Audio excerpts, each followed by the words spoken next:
Hello বন্ধুরা, আজকে যা রান্না হয়েছে বাড়িতে তোমাদের সাথে শেয়ার করছি। ভাত, এটা মাছের ডিমের তরকারি, এটা শাক, এটা মাংস, আর এটা টক ডাল।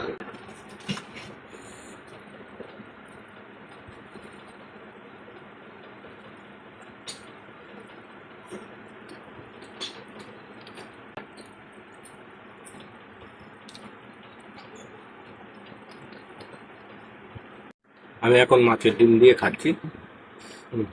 মাছের ডিম নিলাম।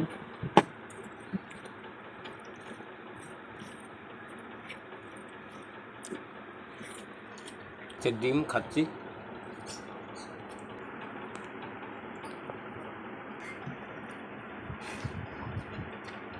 আমি এখন মাংস দিয়ে খাচ্ছি।